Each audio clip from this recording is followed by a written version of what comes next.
The chandelier lights glittered above me as I sat at the long table, smiling through the ache in my cheeks, pretending everything was perfect. Tonight was supposed to be mine. The night my fiancé slipped a ring on my finger in front of both families. The night people toasted to my future. The night I finally felt like I belonged. But I should have known better. I excused myself quietly, slipping down the hallway toward the back of the venue to catch my breath. My heart was pounding, my palms slick. The dress I had spent months saving for felt too tight, too heavy, as if it were strangling me. Please subscribe to our new channel and tell us in comments from where are you watching this video. That's when I heard them. My mother's voice, sharp and familiar, drifted from the corner near the kitchen. "God, she's so dumb," she muttered, her words dripping with venom. "I can't believe someone actually gave her a ring. What a waste." My stomach dropped.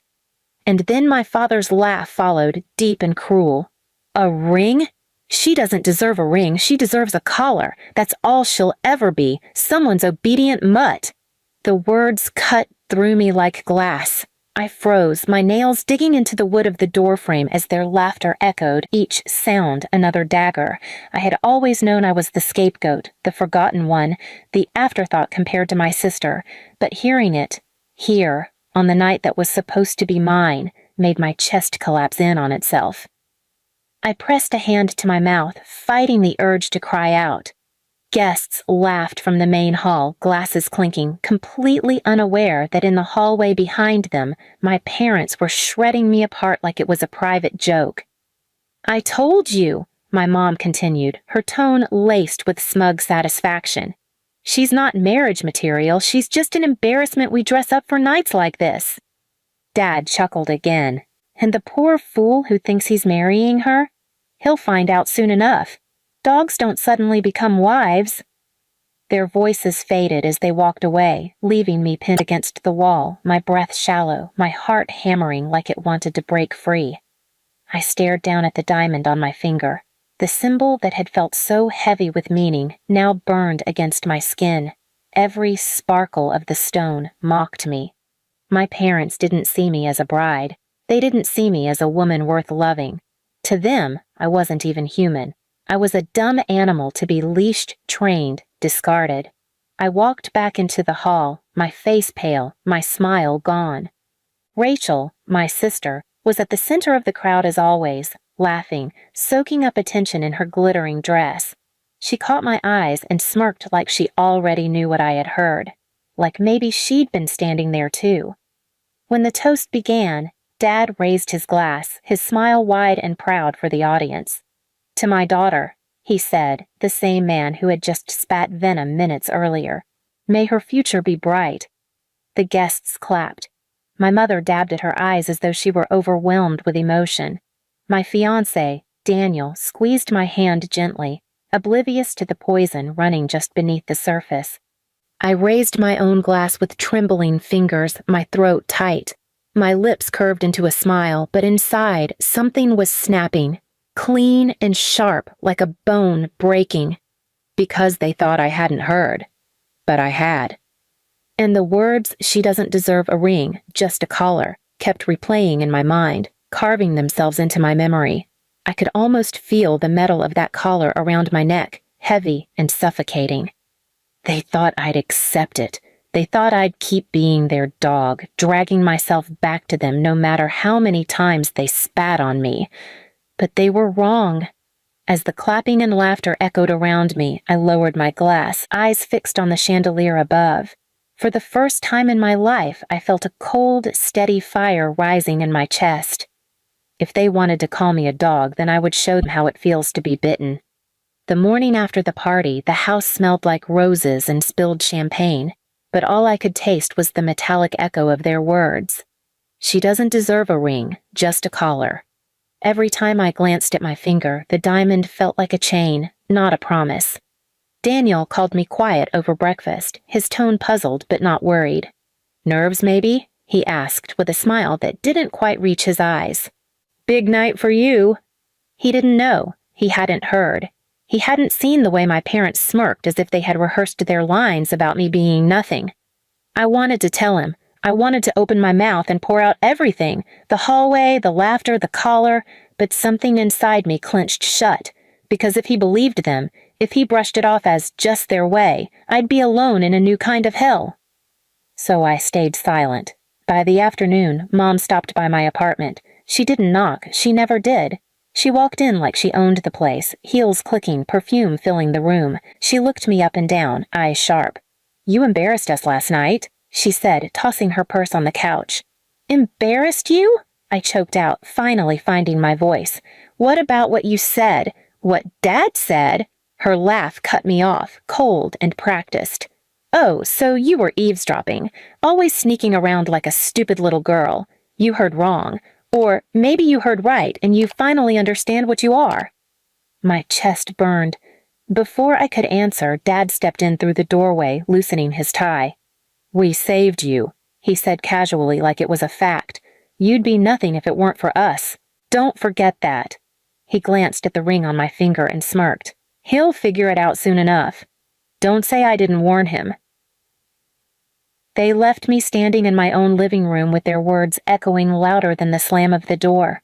My knees gave out and I sank onto the floor, shaking, clutching my hand until the diamond cut into my palm. That night I didn't sleep. I lay in the dark, staring at the ceiling, replaying every moment, their laughter, their sneers, the way they carried on as if I didn't exist except as a punchline. By dawn, something shifted. The tears dried. The fear shrank. In its place was a cold, clear thought.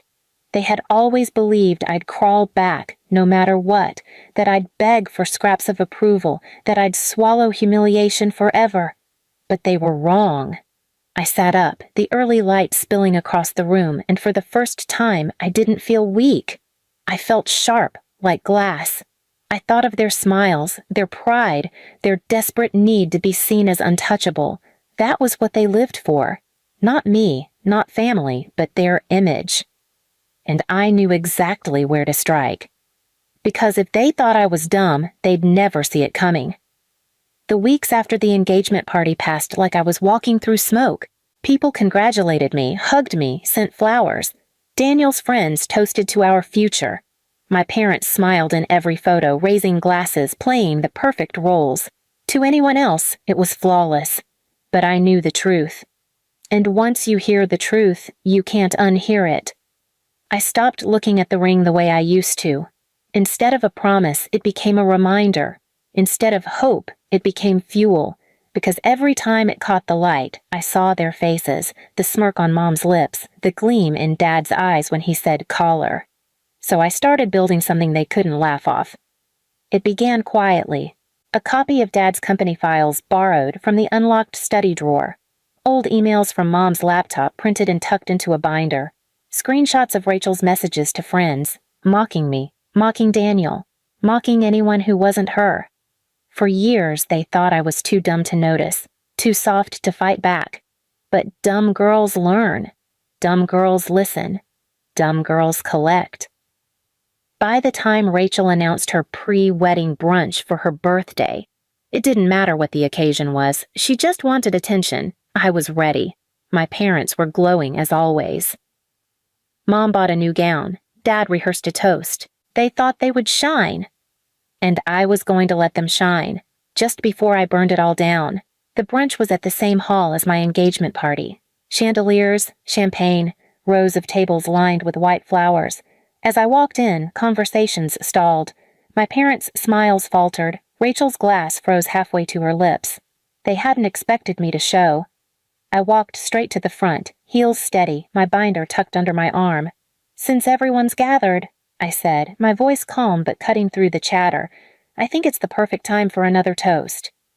Guests chuckled nervously, waiting for Dad to roar or Mom to sneer. But neither moved. They just stared, frozen. I set the binder on the podium and opened it. The first page slid onto the projector screen behind me. Dad's bank records. Transfers hidden from the company, money funneled into offshore accounts. Gasps rippled. "The man of integrity," I said softly. "The hero of 40 years. Or maybe just a thief in a suit." Dad lunged forward, but I raised a hand. "Sit down. It's only just begun." The next page appeared. Mom's emails. Gossip, lies, sneers about relatives she hugged in person. "My sweet, perfect family," she had typed once. "If only they knew how disgusting they really are." Murmurs turned into gasps. People shifted in their seats, staring at her. Rachel's face went pale. She hissed, "Turn it off," but her voice cracked. The final set of pages appeared. Rachel's own messages, laughing about my wedding, bragging that she would make sure no one ever saw me as more than the dog of the family, screenshots of her mocking Daniel behind his back. The hall fell silent. And then the recording. My phone connected to the speakers, and their voices filled the room. Mom's cruel hiss, "She's so dumb." Dad's laugh, "She doesn't deserve a ring, just a collar." Rachel's sneer, "Dogs don't become brides." The silence that followed was heavier than stone. Guests shifted uncomfortably. Some shook their heads. Others stared in disgust. I looked at my parents, my voice low but clear. "You called me dumb. You called me a dog. Tonight I don't need to fight back with fists or tears. I just have to let your own words choke you." Dad's face was red, his jaw clenched, sweat dripping down his temples. Mom grabbed his arm, whispering frantically, but the whispers didn't matter. Rachel sobbed, her mascara streaking down her face as she screamed at me, "You ruined everything!" I closed the binder, tucked it under my arm, and stepped down from the stage. People moved aside, parting like water as I walked. No one clapped, no one stopped me. But every pair of eyes turned, not to me, but to them. And for the first time in my life, the shame wasn't mine. It was theirs. As I pushed the doors open, the morning light hit my face, warm and clean. I slid the ring off my finger, stared at it one last time, then dropped it into the nearest trash can.